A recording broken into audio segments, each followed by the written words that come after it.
gente. Bom, eu acho que a maioria aqui já me conhece, né? Eu fui professora da maioria, sou coordenadora do curso, então não sei nem se precisa me apresentar. Mas sou a professora Renata Arruda, tá certo? Sou professora aqui do campus desde 2009. Sou membro também do NUGEDS, que é o Núcleo de Gênero, Diversidade Sexual. E não muito recentemente, mas desde 2017, 2018, eu tenho me esmerado em estudar sobre os feminismos e sobre as questões da população LGBT na escola e mais especificamente nas ciências exatas. Mais especificamente na matemática, né? Mas eu acho que a realidade das mulheres na matemática não é muito diferente na física, na química, né? Então, eu acho que a gente pode falar que é nas ciências exatas de modo geral, tá certo? Não acho nem que o auditório seja o melhor lugar para a gente fazer o que eu proponho, porque eu acho que eu quero mais que seja uma roda de conversa. Eu quero trazer algumas coisas e eu quero que vocês também falem, que vocês também se coloquem, tá certo? As primeiras coisas que eu trouxe, tá? Por que é necessário debater gênero e diversidade sexual na escola? Por que a gente, como professor de matemática, precisa se preocupar com isso? Eu venho trazer dois tipos de resposta para essa pergunta. Uma resposta legal, né, baseada na legislação, e eu acho que no momento em que a gente tem muita informação de mídia, com termos como ideologia de gênero, que é uma coisa que não existe, coisas como escola neutra, escola sem partido. Eu acho que se criou no imaginário coletivo dos professores, né, uma ideia de que seria um assunto proibido nas escolas, ou tabu. Quando, na verdade, a legislação diz que nós, todos os professores, têm obrigação de se preocupar com essas questões. Então, eu trouxe, por exemplo, da BNCC, tá certo? Selecionar argumentos que evidenciem as múltiplas dimensões da sexualidade humana. Na BNCC, formação de professores de educação básica, conhecer-se, apreciar-se e cuidar de sua saúde física e emocional, compreendendo-se na diversidade humana, reconhecendo suas emoções e as dos outros com autocrítica e capacidade para lidar com elas, desenvolver o autoconhecimento e o autocuidado dos estudantes.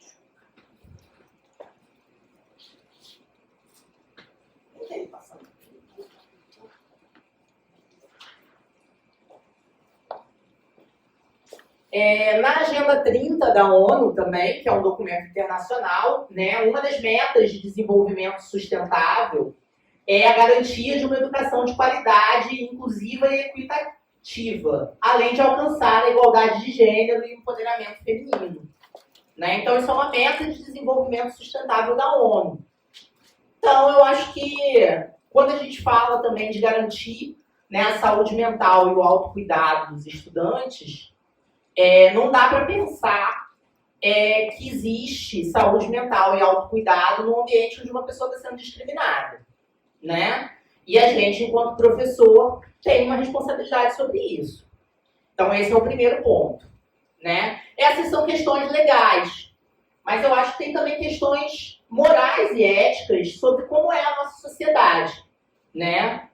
O Brasil possui altos índices de feminicídio, violência doméstica e violência sexual. O Brasil é o 5º país que mais comete feminicídio no mundo. Tá? O 5º país. 81,5% das mulheres assassinadas em 2021 foram mortas por companheiros e ex-companheiros. Então, estatisticamente, se a gente for pensar como matemático, o que é mais perigoso para uma mulher? É sair na rua à noite, ir numa festa, ficar no ponto de ônibus de madrugada? Não, é casar. É casar com um homem. Esse é o maior perigo para a mulher brasileira hoje, do ponto de vista da estatística. E eu acho que isso é um dado triste, muito triste, né? E muitas vezes a gente vê as pessoas usando a estatística para dizer Ah, mas vocês falam que a situação da mulher é tão difícil, mas homens são mais assassinados do que mulheres. Isso é verdade. Mas vai olhar quantos deles foram assassinados pelas esposas. Tá certo? Mais de 70% dos homens são assassinados por outros homens. Não pelas companheiras, não pelas pessoas que eles escolheram dividir a vida. Então, a gente dá aula para adolescente, muitas vezes. A gente dá aula num momento em que essas pessoas estão começando a construir as perspectivas de relacionamento que elas vão levar para a vida. Né? E a gente é influência em relação a isso. A gente é exemplo, a gente é onde o aluno se espelha, tá certo? Vamos falar também sobre os índices de homicídios de pessoa LGBTI+, e a evasão escolar desse público, tá certo? Uma pesquisa de 2019 dizia que 82% das pessoas transexuais abandonam a escola antes de concluir a educação básica. É um número altíssimo, gente. Altíssimo, altíssimo, altíssimo. Então, por que a escola é um ambiente tão hostil para essas pessoas? A gente, enquanto professor, tem que se perguntar, a gente vai contribuir para criar um ambiente mais hostil ou a gente vai contribuir para criar um ambiente de acolhimento e respeito às diferenças, tá certo? Então, essa é uma primeira parte que eu trago aqui realmente para sensibilizar, tá certo, para o tema. E aí eu gosto de pensar que a gente que está aqui, a gente pensa assim, pô, mas eu não sou preconceituoso, né? Eu não sou, tá tudo bem. Tá tudo bem comigo, porque eu não sou preconceituoso. Eu não vou discriminar ninguém, tá certo? Eu trouxe uma frase da Angela Davis, né, que é uma frase bastante famosa, que fala que numa sociedade racista não basta não ser racista. É preciso ser antirracista. E eu acho que a gente pode pensar que numa sociedade machista, também a gente precisa ser antimachista. Numa sociedade LGBTI mais fóbica, a gente precisa ser anti a LGBTI mais fobia, né? Porque às vezes a nossa opressão, ela vem na forma de omissão. Quando eu estou na sala de aula e eu vejo assim vou contar aqui um caso, né? Eu fiz um curso, né, sobre esse tema. Eu não, na verdade, o grupo de pesquisa e extensão que eu faço parte, que é o Matemática UI. Quem tiver interesse de saber mais, segue lá no Instagram, tá certo? Mas a gente fez um curso de extensão e na primeira parte do curso, a gente perguntou o que tinha motivado as pessoas a participar do curso. E uma história me chamou muita atenção dentre as muitas histórias que a gente ouviu de preconceito e de várias coisas. Mas o professor de matemática disse o seguinte, eu vim participar do curso porque eu tive um aluno transexual. E na minha sala de aula, ele sempre era alvo de muita brincadeira dos colegas. E eu sempre encarava como brincadeira. Ele nunca ficou zangado, ele nunca brigou, ele nunca se irritou com os colegas com as brincadeiras, entre aspas, ele colocou entre aspas. Então eu nunca intervi. Só que esse menino tentou suicídio e disse que ele não aguentava mais a forma como ele era tratado, principalmente na escola. E aquilo mexeu com esse professor, porque ele estava ali, ele estava assistindo tudo isso, e ele nem sequer percebeu que aquilo era um problema, né? E essa história me tocou muito também, porque aquela pessoa estava ali porque ela queria aprender como lidar com situações como essa, porque ela viu que ela achava que estava tudo bem, quando na verdade tinha uma pessoa que estava sendo destruída dia a dia do lado dela e ela não estava percebendo. Então, isso eu acho que é um pouco para trazer para a gente o tamanho da responsabilidade que a gente tem como professor, né? A gente não sabe até onde a nossa influência vai, né? Inclusive a influência das nossas omissões, da gente achar que está tudo bem e a gente permitir certas coisas. Ou a gente reproduzir, tá certo? Coisas que estão dentro de nós, porque todos nós fomos criados numa sociedade que tem racismo estrutural, machismo estrutural, que tem uma série de preconceitos estruturais. Então a gente normaliza muitas coisas e reproduz muitas coisas que quando elas não doem na gente, a gente às vezes não percebe que são um problema, tá? E aí eu vim trazer para vocês, tá? Algumas reflexões sobre algumas questões que a gente usa muito no dia a dia, nas nossas aulas, que a gente vê nos livros didáticos, que a gente resolve na sala, tá certo? Pra gente pensar um pouquinho. Ó, quantas vezes vocês resolveram ou colocaram no quadro ou propuseram questões de análise combinatória, onde casais devem se juntar para dançar, para jantar ou numa festa, tá certo? O que vocês fariam se seus alunos juntassem homens com homens e mulheres com mulheres? Vocês dariam errado? Ou se eles juntassem todo mundo com todo mundo, levando em conta que todo mundo seja bissexual? Alguém já parou para pensar que a gente, quando coloca uma questão dessa, a gente tem uma concepção extremamente heteronormativa do que é ser um casal? Porque todo mundo espera que o aluno resolva fazendo apenas casais heterossexuais, né? Quantas vezes a gente calcula a probabilidade do Pedro sentar ao lado da esposa? Tá certo? Cara, nunca a gente calcula a probabilidade do Pedro sentar do lado do marido. Ou da Maria sentar do lado da esposa. Quando a gente visibiliza na nossa sala de aula que esses casais existem, que esses casais podem existir, que é permitido a eles existir no enunciado de um problema, né? Alguém? Vocês vão me deixar falar sozinha mesmo? Então vamos mais um pouquinho. Essa é uma questão da PM, tá certo? Ela fala o seguinte, que a Elaine está grávida e muito feliz com o seu primeiro bebê. Então, com relação às preferências, se o exame detectar um menino, a probabilidade de ela pintar o quarto de azul é 70%. Menina, probabilidade do quarto rosa é 60%. Tá? Isso é para a gente refletir quantas decisões a gente toma sobre o que é ser uma mulher e o que é ser um homem antes mesmo daquele indivíduo nascer, tá certo? E eu não estou dizendo que as cores são um problema, né? Eu estou dizendo que muitas outras coisas são um problema. Porque desde a primeira infância, a gente toma muitas decisões sobre o que é ser uma mulher e sobre o que é ser um homem. A gente taca o carro na mão do menino e a gente taca aquela boneca em forma de bebê na mão da menina, né? E a gente ainda escuta aquela tia, não deixa seu filho brincar de boneca não, porque senão vai que ele é um bom pai. Né? Nunca vi ninguém falar isso, né? Vai que ele vira um bom pai. A gente está precisando no mercado, né? Se a gente olhar as estatísticas aí de mulheres que criam os filhos sozinhas, né? É uma estatística bem melhor, bem maior do que a de homens que criam os filhos sozinhos. Na maioria das vezes, quando os homens criam os filhos sozinhos, é porque a mulher morreu. O que não é o caso das mulheres, tá certo?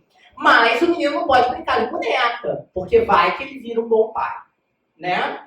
Então, quantas decisões a gente toma, que são decisões heteronormativas, são decisões que reforçam estereótipos de gênero, que reforçam estereótipos, muitas vezes, inclusive, de carreira, né? Enquanto a menina está sentadinha lá brincando com kit cozinha e com kit maquiagem, o menino está lá com kit astronauta, né?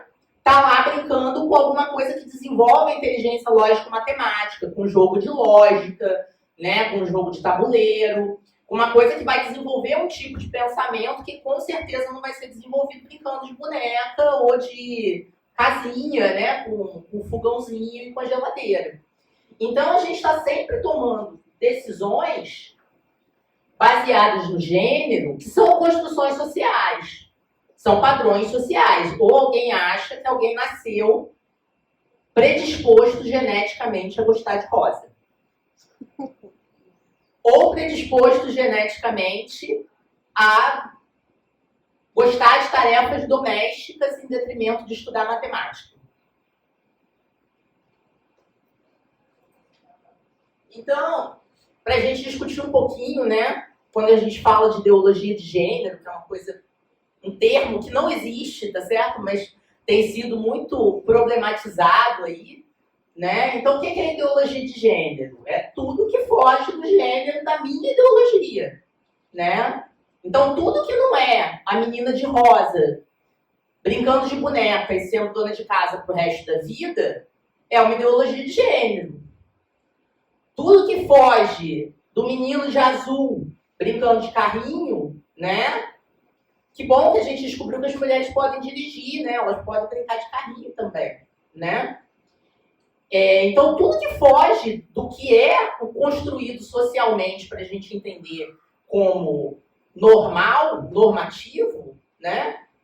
É o que está sendo chamado agora de ideologia de gênero, né? A gente viu popularmente uma escola que foi super atacada porque fez uma caixa só e disse que não tinha brinquedos de menina e brinquedos de menino, né? Que todo mundo ia brincar com todos os brinquedos, tem alguns anos isso já. Né? E essa escola foi super atacada, que estava fazendo ideologia de gênero, que estava querendo transformar os meninos em meninas e tal. Mas existe brinquedo de menino? Existe brinquedo de menina? Por que existe brinquedo? Brinquedo não é brinquedo? Né? Então aí a minha pergunta, né? Como que a gente consegue usar as nossas questões, né? O nosso discurso enquanto professor, para tentar desconstruir um pouco esses discursos cis heteronormativos, tá certo? Eu trouxe primeiro algumas questões pensando na comunidade LGBT, tá certo? Mas eu vou trazer algumas outras também. Isso aqui é uma questão de uma Olimpíada de Física, tá certo? Eu escrevi até um artigo sobre essa prova, porque só tinha pérola. A primeira questão é que o pai de Kátia era muito controlador. Junto à sala de entrada da casa, ele mandou construir uma saleta e, basicamente, resumindo, ele botou um espelho para poder controlar se a filha sair de casa ou não, enfim, para poder controlar o local ali, ele poder ver tudo que estava acontecendo na casa, né? O que vocês pensam aí? Alguém tem alguma colocação? Meu pai é muito assim, seguro. Mas é o pai, né? Então, seguro com relação da segurança da filha. Meio que assim. É controlador, né? É controlador, né? Mas quem é controlador é sempre uma figura masculina, né? A gente não vê a mãe controladora, né? Deve ser por isso que a gente também não vê 81% dos homens sendo assassinados pelas esposas, né? São as mulheres que são assassinadas pelos companheiros, né? Porque a gente tem uma sociedade que reforça que homens devem ser controladores, eles devem controlar, né? E quando a gente olha para o relacionamento abusivo, normalmente o discurso é exatamente esse. Eu estou preocupado com a sua segurança, eu estou só cuidando de você. Você é uma ingrata, você está brigando comigo, mas eu só estou preocupado que você não saia de casa parecendo uma gorda ridícula com essa roupa horrorosa. Não é assim que começa o relacionamento abusivo? Eu só me preocupo com você. Eu te bati, mas é porque eu te amo demais. E eu tenho muito medo de te perder, eu perdi o controle. É amor demais, né?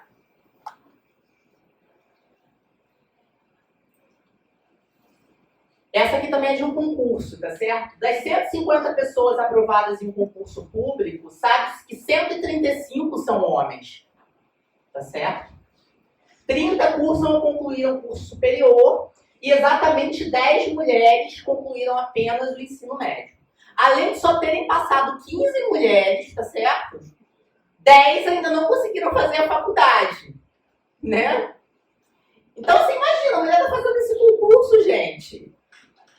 Depressão total, já tá falando pra ela que ela não vai passar, você tá entendendo? A gente tem um país que o número de pessoas com ensino superior, mais 50% é mulher, né? Exatamente, isso não é uma coisa que confirma a estatística, né? Mais da metade das pessoas nas universidades hoje são mulheres, né? Então, não é dizer, isso foi baseado em algo que reflete a realidade, assim, entendeu? Eu trouxe essa também que eu adoro. Ficar atento à panela enquanto o alimento cozinha não é uma prática agradável para Eliette, que é filha de um físico experimental. Então, ela vai medir aí a evolução da temperatura da panela, né, para poder saber quantos minutos ela pode ficar longe da cozinha. Eu chego à conclusão que foi o mesmo camarada que borrou todas as questões, né? Ele não pode, assim, você ter vários... Não é o mesmo concurso, assim, né? Sabe assim, é difícil de crer, né? Eu peguei só questões de concurso, exatamente para não parecer que são questões tendenciosas, tá certo? São todas questões que foram de provas públicas. Validadas, né? Alguém validou. A conclusão que é o mesmo indivíduo que vem montando várias questões, né? É um imbecil. Nossa.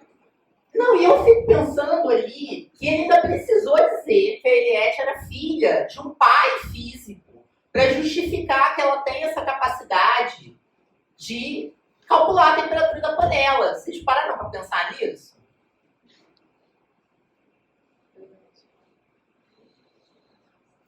Que qual a necessidade de você enfiar que ela é filha de um físico?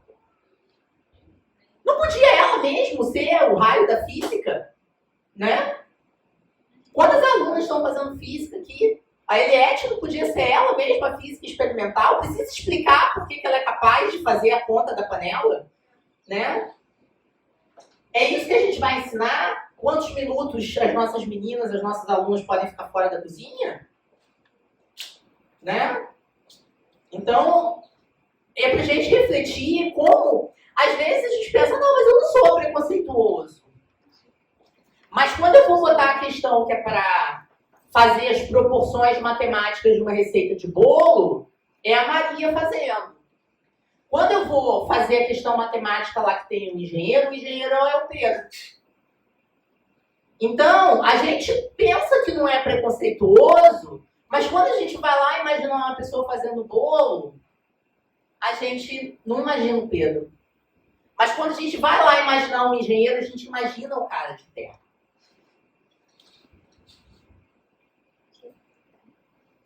Essa aqui foi o mesmo cara mesmo, que é da mesma prova de física, tá certo?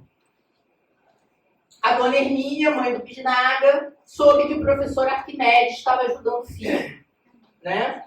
E aí tem toda, ela convida para o almoço, ela faz almoço para o professor, tá certo? Depois ele ajuda ela a cozinhar o arroz mais rápido, com os conhecimentos físicos, e ela fica super espantada com o conhecimento do professor Arquimedes, né? Antes que alguém diga, mas é porque Arquimedes era físico, assim como Newton, como Einstein, e assim como várias mulheres são físicas também. Eu nunca vi uma professora Marie no livro didático, sendo que Marie Curie é a única pessoa no mundo que ganhou 2 prêmios Nobel em áreas diferentes, né? E raramente é mencionada em materiais didáticos do ensino médio. A palavra dona também, né? Dona, exatamente, né? É aquela coisa dona de casa, né? Acho que tem muita coisa aí pra gente pensar, né? Ficar espantada com a capacidade intelectual do homem, né? Que provavelmente é branco, é heterossexual, né? E tá ali fazendo, né, os seus experimentos físicos.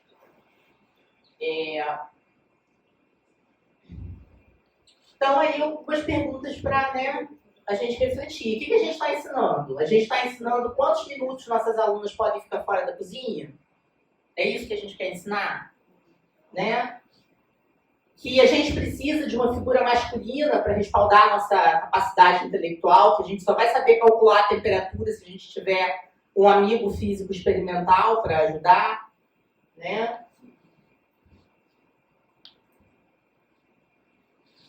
E aí eu trago também o quanto a gente invisibiliza, né, as mulheres no mercado de trabalho. Porque a gente bota lá, o Pedro é engenheiro, né, o Carlos é médico, o Caio é dentista. A Maria vai fazer um bolo para o filho.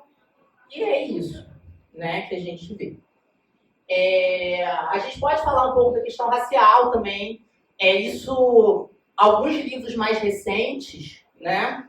Hoje, quando você pega livros aprovados pelo PNLD, vocês vão observar que as gravuras começam a apresentar crianças negras, além das crianças brancas, né? Isso é uma preocupação muito recente. Se você pegar um livro da década de 80, da década de 90, você vai ver que todas as ilustrações são crianças brancas, lourinhas, né?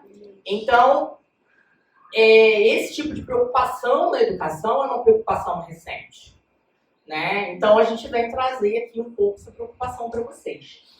E a gente visibiliza muito também as mulheres cientistas, né? Porque a gente tem lá as leis de Newton, né? Mas a gente pouco ouve falar sobre Lise Meitner, sobre Marie Curie. A Marie Curie ainda é mais famosa um pouquinho, né? Mas tem coisas que a gente estuda no ensino médio que foram descobertas por mulheres. E o nome delas não está no livro, não está na fórmula, não está na lei, não está no teorema. Você estuda o que ela descobriu, mas sem estudar que foi ela que descobriu, né? E eu acho que isso é pra gente pensar. E eu vou abrir para vocês, como eu falei, eu não quero falar sozinha, eu quero que vocês deem aí alguns depoimentos também, que pensem também aí sobre os preconceitos que a gente acha que não tem, mas a gente tem que...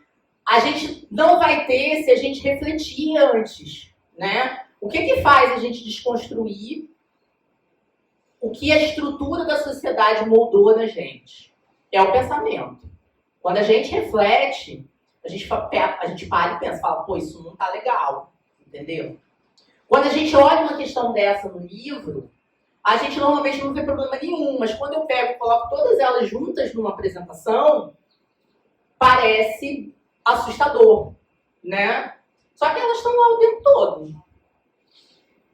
E aí eu quero passar aí, quem quer, né? Eu trouxe por último aqui uma fala do Paulo Freire, né? O que é mesmo minha neutralidade, se não é uma maneira cômoda, talvez, mas hipócrita, de esconder minha opção ou meu medo de acusar a injustiça. Lavar as mãos em face da opressão é reforçar o poder do opressor, é optar por ele. Paulo Freire é o cara, né? Sempre tem frases muito boas pra gente usar aqui para terminar a palestra.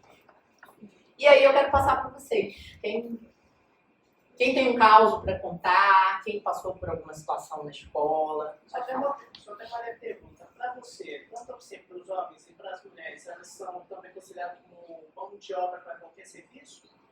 Para você? Não sei se eu entendi a pergunta. Não, né? A gente não tem condições igualitárias de trabalho hoje no mercado de trabalho para homens e mulheres.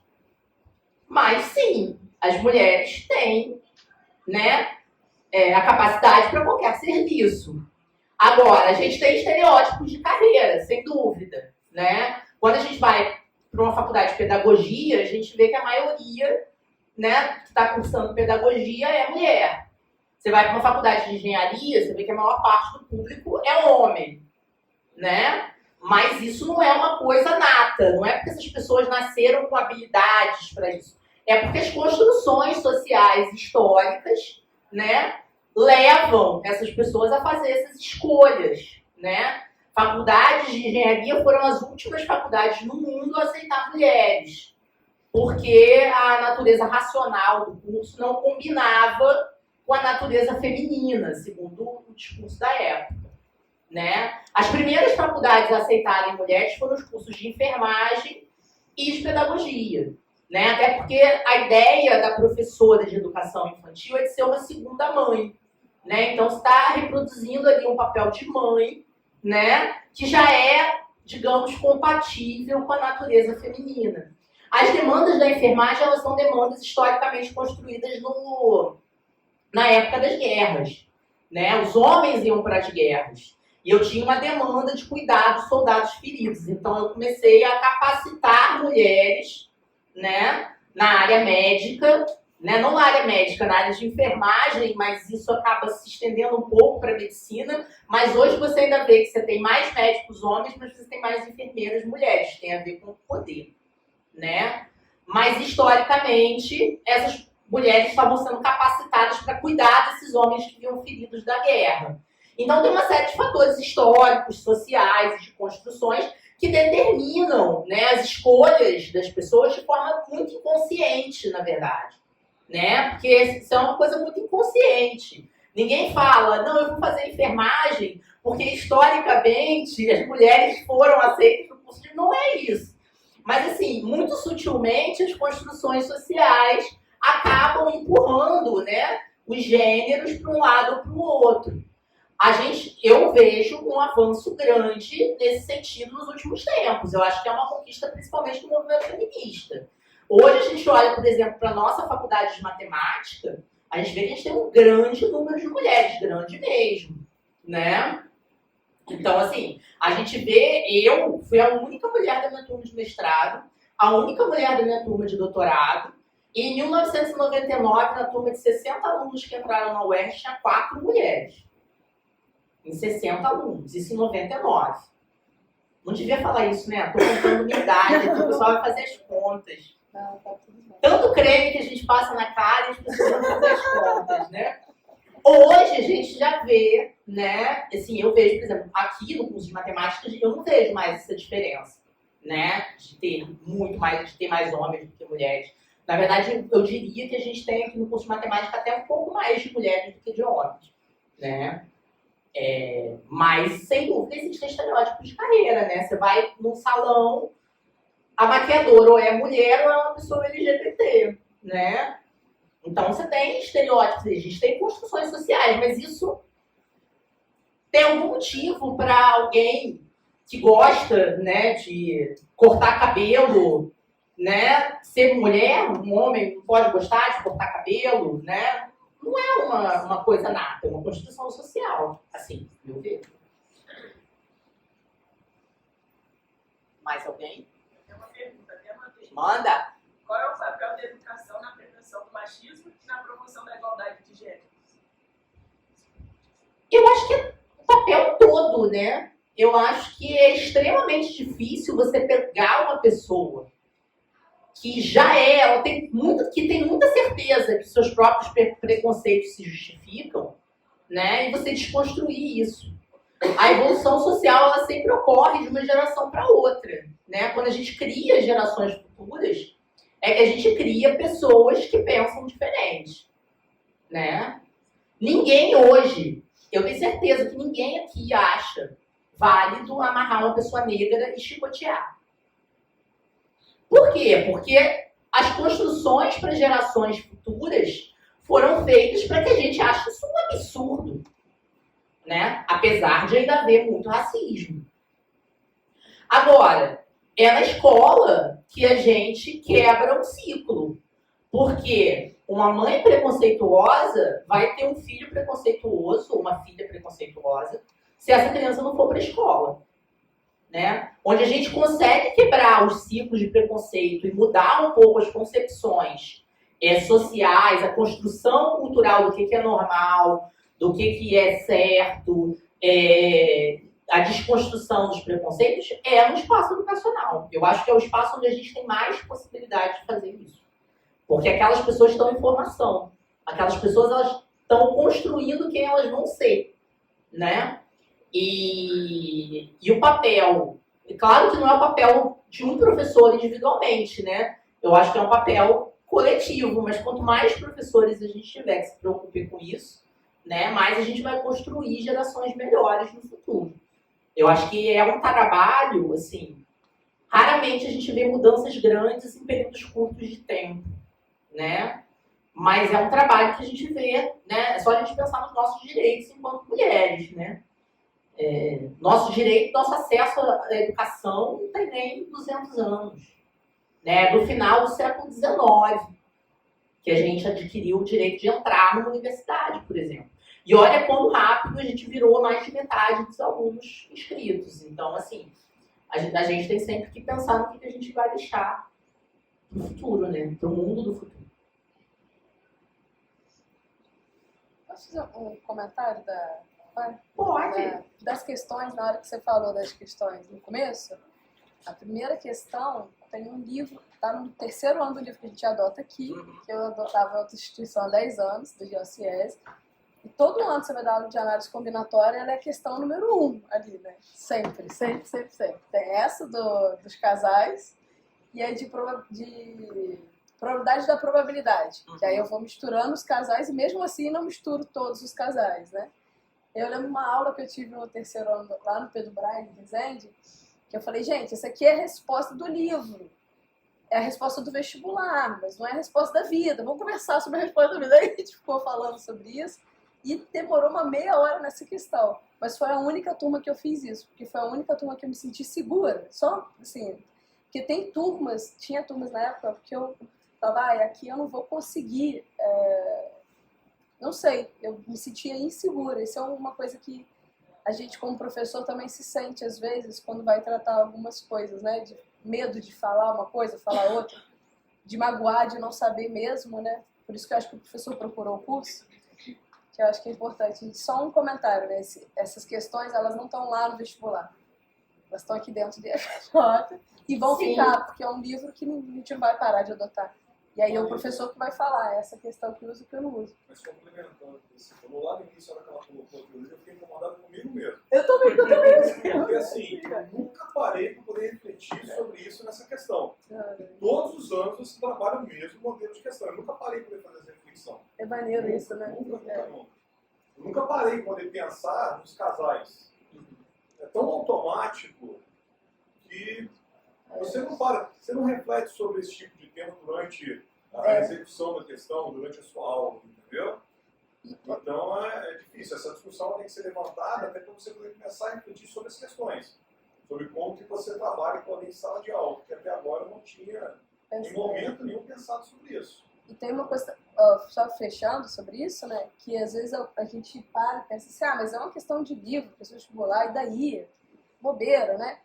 Na época do nazismo, os livros didáticos, todos tinham alguma coisa como, uma criança deficiente custa tanto para o governo, quantas pessoas eu poderia alimentar com essa criança que tem de gasto? Um judeu gasta tanto, não sei o que. Então, nos livros didáticos, trazia uma ideologia do porquê que estava acontecendo aquilo naquele país, naquele momento. Naturalizou aquilo daí. Exatamente. Então, acho que é o que a Renata falou, né? A gente olhar para isso com estranheza e ir mudando. Eu fiquei curiosa para ver se os livros novos do PNLD não tem mais essas questões. Não sei, a gente teria que olhar. Isso teria que ser uma pesquisa mais recente. Ela falou ali, eu lembrei dos livros, lembrei do Antônio Santos Machado, que é clássico também, GeoCies, então todos eles trazem respondido. Manuel Paiva, certo? Os novos, Um copia o outro. trazem ou não? Mas foi automático. Alguém quer estudar isso no TCC? Estou com vagas abertas para orientação. É um tema interessante. Não, é um tema maneiro isso mesmo. Eu acho que ia ficar bem legal, né? Porque tem a BNCC agora mais do que nunca, né? Da mesma maneira que quando você falou sobre a pedagogia, dei aula no curso de pedagogia durante diversos anos, e, sei lá, nas turmas, de uma maneira geral, eram 1 ou 2 rapazes, o restante todo composto por mulheres. E causava estranheza também de você ter, por exemplo, no primeiro ano do ensino fundamental, um homem lecionando no primeiro ano. Os pais não se sentiam confortáveis. Então ele tinha dificuldade de conseguir estágio. Os meninos tinham dificuldade de conseguir estágio e os pais não se sentiam confortáveis com o estagiário homem.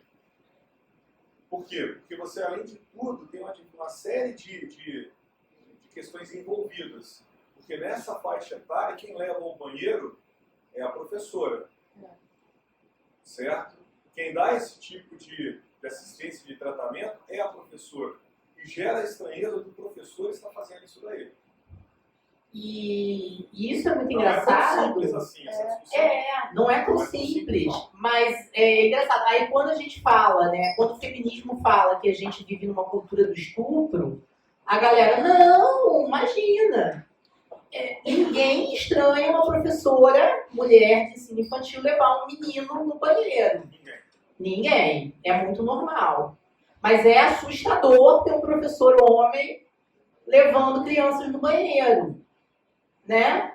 Se a gente não vivesse numa cultura do estupro, não haveria nenhum estranhamento, né? Por que tem toda, né, quando se fala de banheiros mistos e tal, recentemente teve toda uma polêmica por conta da história dos banheiros e tal, né? Banheiros de homens e mulheres deveriam soar tão estranho quanto banheiros de brancos e banheiros de negros, que eram muito populares, né, até a década de 60, né? A gente tem um filme muito bom, se vocês quiserem assistir, que chama Estrelas Além do Tempo, né, que fala das primeiras matemáticas negras, mulheres e negras, que trabalharam na NASA, né, que se passa na década de 60, né, e tem umas discussões muito interessantes, tanto sobre o machismo quanto sobre o racismo, né, e uma das questões que se coloca lá é a questão dos banheiros para brancos e dos banheiros para negros, porque o prédio da NASA nem tinha banheiros para negros, então ela tinha que sair lá do prédio, andar não sei quantos quilômetros para poder ir ao banheiro, porque não tinha banheiro para negro, onde ela trabalhava, porque nem era previsto, né, que um negro trabalhasse ali, né. Só uma coisinha que eu quero ter certeza. Tem uma cena que o cara fica tão revoltado que pega um pé de cabra e quebra a placa. Isso, esse filme mesmo. Esse filme mesmo. Então já vi. Né? É um filme muito interessante, até pra gente pensar assim, quando a gente vê a estrutura do filme, a gente vê que entre os negros, ela é discriminada por ser mulher. E entre as mulheres brancas, ela é discriminada por ser negra, né? Então eu acho que quando a gente pensa que a sexualidade é um filme muito bacana pra assistir, assim. Mas eu comecei a falar disso por causa dos banheiros, né? Então, quando a gente pensa em banheiro para homem e banheiro para mulher, é a mesma coisa que você pensar em banheiro para branco que banheiro para negro. Se a gente não vivesse numa cultura do estupro, não seria ameaçador a gente usar o mesmo banheiro, gente. Não deveria ser. Somos todos seres humanos, né? O que faz parecer tão necessário, né, ter um banheiro para mulheres, né? É que os homens não são seguros, né? E realmente não é. A gente casar com um homem é o maior perigo pra gente, na face da Terra, estatisticamente. Um outro exemplo também é a questão de quando nós mulheres vamos procurar uma terapia. Boa parte prefere fazer o acompanhamento com uma mulher do que com um homem. O ginecologista também. Também. Ginecologistas mulheres hoje buscam ginecologistas mulheres. Estão fugindo dos ginecologistas homens. Que tem a ver, né, com uma estrutura que é patriarcal, né? Uma mulher não acha que ela vai ser entendida por um homem, né? Quando ela vai no ginecologista homem, não deveria, mas ela tem medo de sofrer algum tipo de abuso, né? Então a gente tem uma estrutura que é toda centrada no patriarcado, né? E quando a gente fala de patriarcado, às vezes parece que só é ruim para a mulher, né? Mas a gente tem muitos estudos, também não é minha especialidade, mas assim, tem muitos estudos também sobre masculinidade tóxica, né? Você foi na Barbie agora, né? Oi? Foi de Barbie agora. Sim, O filme da Barbie, o filme da Barbie, né? Exatamente, né? Não, assim, eu fui ver o filme da Barbie esperando um feminismo bem mais agressivo, assim, eu falei, gente, mas masculinidade frágil é essa que tá se doendo tanto com um filme tão bobinho, assim, né? É impressionante, né? E assim, mas isso vai muito além, né? Quando a gente pensa em masculinidade tóxica, homens se suicidam mais do que mulheres, né? E se a gente pensar, e aí eu sempre gosto de colocar estatística, porque a gente é matemático, a gente gosta de estatística, né? Mulheres têm mais depressão do que homem. Se você pegar dados estatísticos de tratamento de depressão e transtornos, depressão, bipolaridade, transtornos da ordem da saúde mental, né? Estatisticamente, mulheres fazem muito mais esse tratamento, a ordem acho que de 60 e poucos %, mais do que os homens. Então, teoricamente, mulheres têm mais problemas de saúde mental, mas homens se suicidam mais. Né? Isso nos leva a crer o quê, estatisticamente? Que, na verdade, os homens não procuram ajuda, né?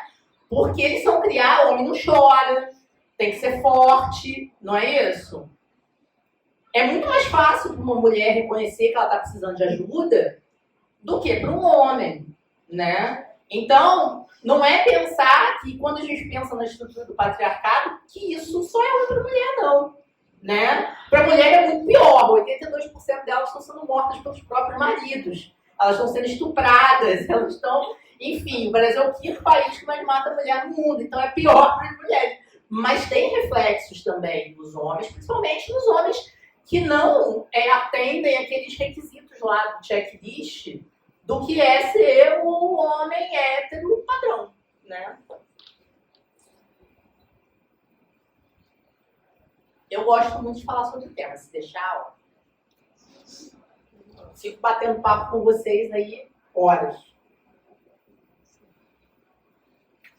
Deixa eu ver também como é que tá meu tempo aqui. Vocês têm aula, né?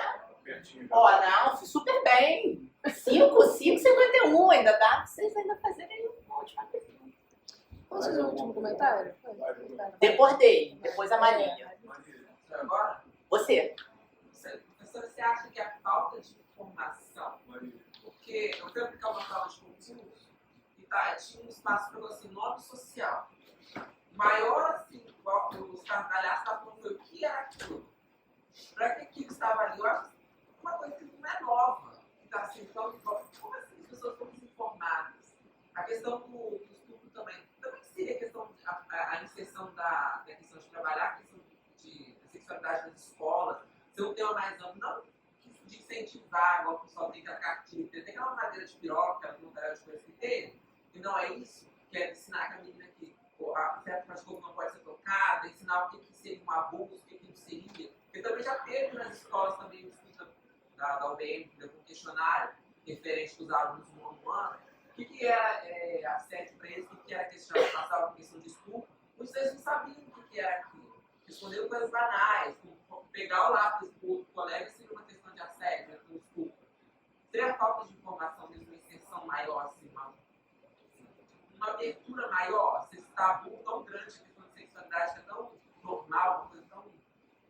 Eu acho que a sua colocação é perfeita, né? É um tabu na escola, né? É um tabu na escola e cada vez mais tem um imaginário coletivo na cabeça dos professores que é proibido tocar nesse assunto, que eu devo evitar, né? A própria Marília falou que ela só levantou essa questão uma vez, que ela só se sentiu confortável em uma turma de levantar essa questão.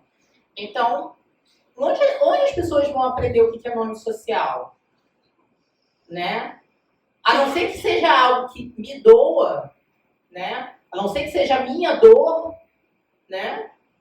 Não está na formação coletiva, né? Do outro. E nem está na nossa formação, né? Tem alguém que fez o pipi aqui comigo? Não, não tem. Mas a gente fez um mapeamento dos currículos da... Ah, a Kathleen. Eu achei que o André fosse te roubar, mas não roubou. A gente fez um mapeamento dos cursos de licenciatura, né? Procurando as palavras, gêneros, sexualidade nos emendas, né? E assim, a gente achou pouquíssima coisa. A maior parte dos cursos nem rela nisso, entendeu? Nem toca no assunto, nem pensa em preparar o professor para abordar isso de alguma forma, né? A gente tem na BNCC, a gente tem na legislação alguma coisa, né? Mas ainda é muito superficial no que diz respeito à abordagem na própria escola mesmo, né? Então eu acho que sim, tem muito falta de informação, sim. Né? Marília, a gente deixa você falar. Não, só um comentário. A gente tem cota para professor. Eu uma vez li um artigo de uma... Quando eu estava começando há um tempo atrás, antes da pandemia, outra era, né? Aí teve uma pesquisa que foi feita numa universidade americana, galera da universidade americana foi numa escola com crianças de 5 anos. Chegou lá para as crianças de 5 anos e falou, gente, quem que se acha muito inteligente vai para a esquerda? Aí todo mundo foi. Beleza. Passaram 2 anos, eles voltaram na escola e falaram com as mesmas crianças, 2 anos depois. Quem aqui se acha muito inteligente vai para a esquerda, quem se acha esforçado vai para a direita. A maioria das meninas foi para a direita e todos os meninos foi para a esquerda. a gente não sabe se é por causa, eu não sei, né? Nem eles acho que falaram, não sei se é por causa de brinquedo, se é por causa de família. A gente sabe que em 2 anos a gente mata a esperança de uma criança de se achar inteligente. E a maioria é mulher, as meninas, a maioria. E eu apostaria, assim, não li a pesquisa, mas apostaria que esse período é a transição da adolescência. Entre a infância e a adolescência, provavelmente. Chegando aos 7 anos, começa a conviver. Acho que é um pouco legal. Primeiro a Denise, depois o Matheus. Na verdade, eu queria fazer um comentário, né? Você estava falando sobre a questão dos brinquedos, essas coisas, né? Rosa e azul e tal. Eu lembro que na minha infância, no colégio também, eu era bem isolada. Por quê? Porque eu gostava de cartinha, de bola, de carrinho, e os meninos, né, tipo, não, sai daqui, você é menina. E eu não ficava no grupinho das meninas, porque elas gostavam daquelas coisinhas rosas, negras, não sei o quê. Aí eu ficava isolada. Aí eu lembro também um dia que tinha as agendinhas, a gente comprava agendinha e levava, a professora anotava uma atividade que tinha pra fazer, né, e tal. Aí a professora olhando as agendinhas rosas das meninas lá e tal. A minha era do Ben 10. E eu, tipo, me achando top, maravilhoso, porque a agendinha do Ben 10. E eu, deu pra ver a expressão do professor, assim, olhou, tipo assim, aí aquilo dá meio uma insegurança, sei lá, na gente, né? Desde criança, aquilo. Não, e eu achei esse comentário maravilhoso, né? Porque é pra gente pensar na nossa responsabilidade como professor. Às vezes o olhar da professora com a agendinha do Ben 10 marcou ela até hoje, né? Então, às vezes, um olhar da gente tá oprimindo uma pessoa sem que a gente às vezes, nem perceba, né? Se a gente não reflete, a gente oprime sem perceber. A gente estava comentando aqui, Jéssica e eu, da questão das pessoas trans como professores em sala de aula, né? A gente não vê muito essa questão de pessoas trans como professores. Na faculdade, a gente tem pessoas que estão se formando, mas dentro de sala de aula quase a gente não vê, né? Não vou nem dizer que quase não vemos, realmente a gente não vê. Eu cheguei a ver uma série, eu não lembro mais, acho que ela está não lembro se está na HBO ou se está na Star Mais. Acho que Me Chame de Bruno. Conta um pouco da história da Bruna Surfistinha e tal. E aí na série retrata a vida de uma professora trans. E aí, para ela trabalhar dentro da escola, ela tem que deixar toda a questão da aparência de lado para conseguir atuar dentro da sala de aula. E aí, depois, ele quando ele está de novo como um homem para atuar dentro da escola, né? Aí ele fala assim, não vai, entendeu? Tenta ir, mas vê que não rola, e aí ele volta, ele se caracteriza tudo de novo para estar dentro da escola, para ser do jeito que ele é. Ele sofre até uma tentativa de assassinato na rua, porque os caras batem lá na rua e tudo mais. E aí tem toda essa questão voltada para esse lado. E a gente não vê pessoas trans como professores dentro da sala de aula.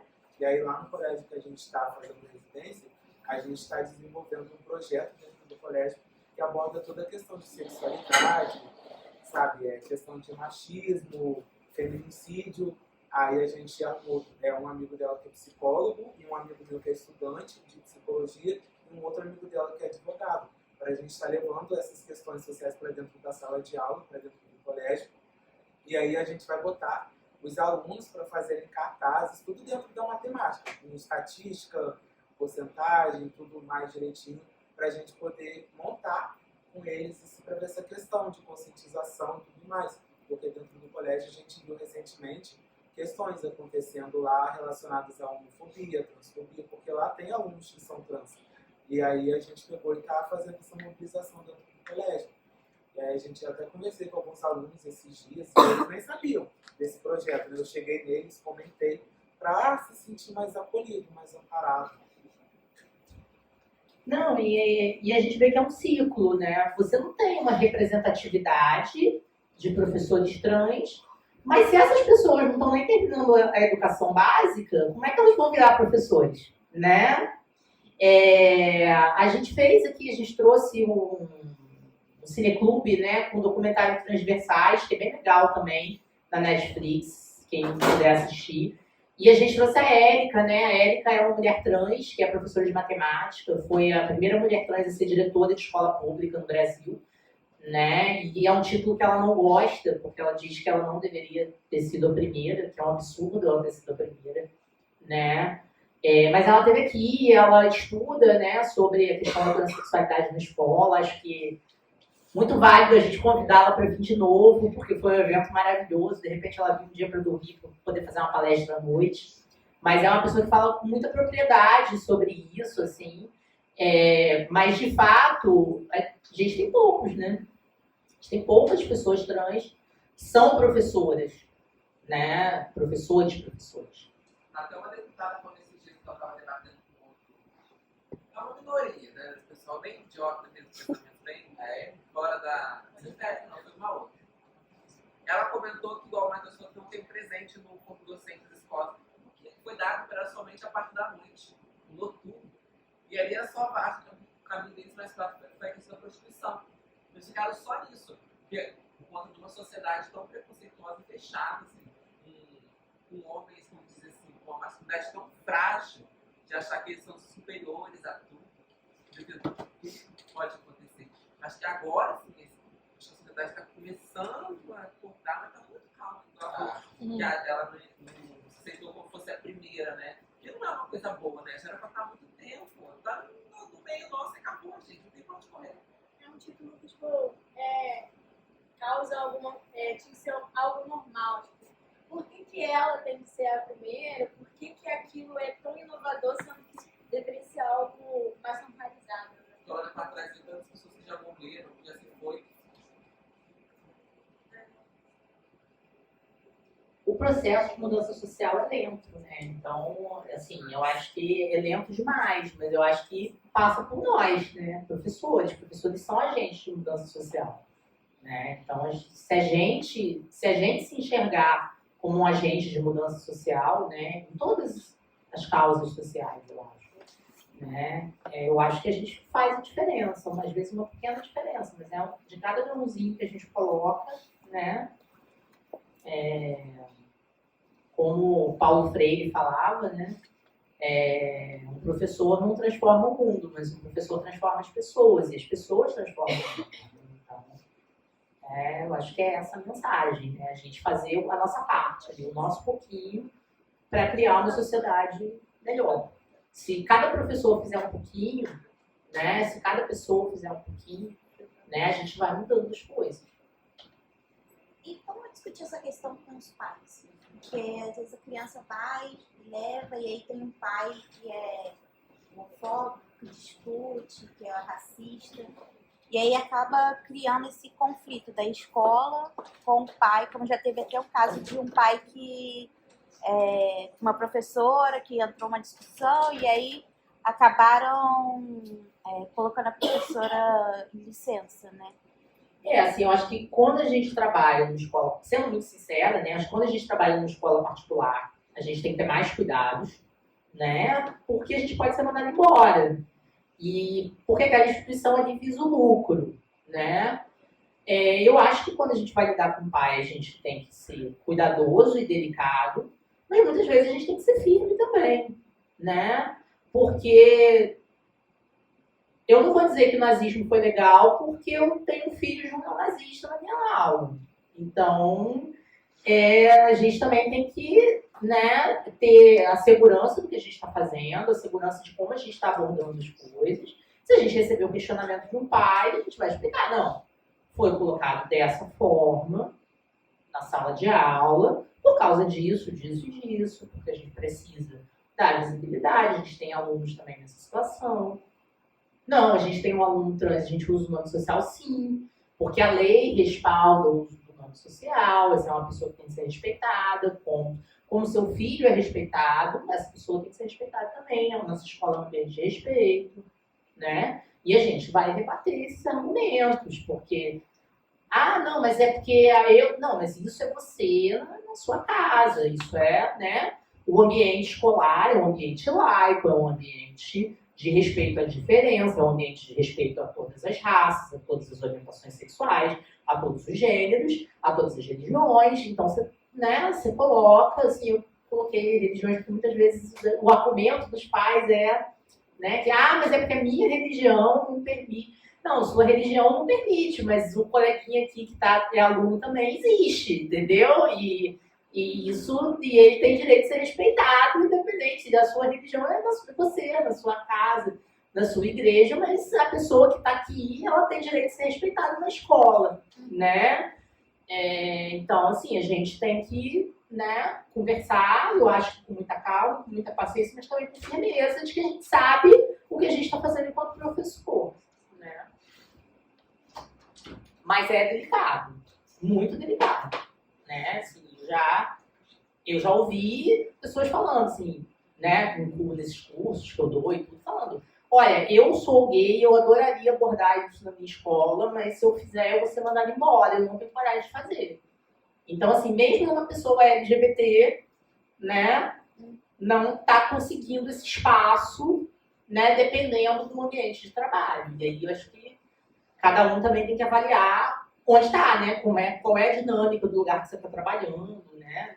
Também não vou dar conselho para ninguém aqui ser kamikaze e jogar o emprego fora, né. Tem um vídeo, acho que é do Porta dos Fundos, acho que todo mundo já deve ter visto, da professora na sala de aula, acho que ela está falando sobre a escravidão, se eu não me engano, questão racial. Aí os alunos, aí cada coisa que ela vai falando, aí brota um aluno com o celular, o outro com uma câmera gravando, aí ela vai mudando toda hora, deixando o mais raso possível a fala dela para não virar aquela coisa viral na internet e a galera cair em cima dela. Então, para as pessoas que acham que a escravidão existiu, fala, minha querida, então.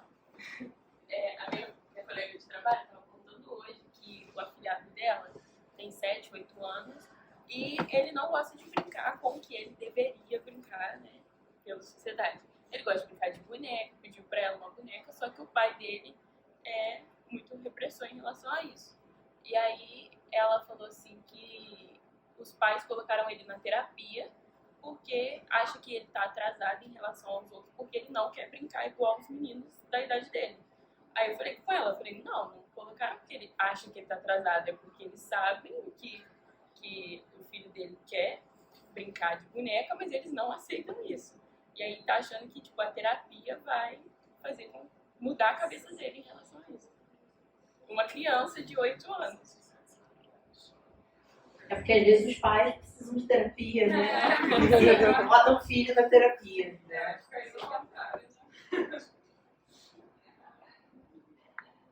Esse aí é um que corre risco de ser um bom pai.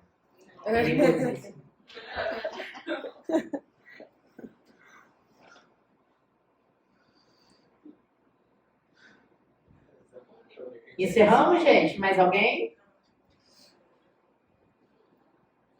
Usei o microfone direitinho, viu?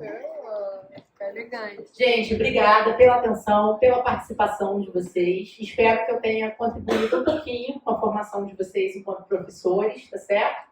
Espero que vocês tenham muito sucesso aí na residência, os que estão na residência, né? Porque a gente aplica todo mundo, com o Cleiton e com o André.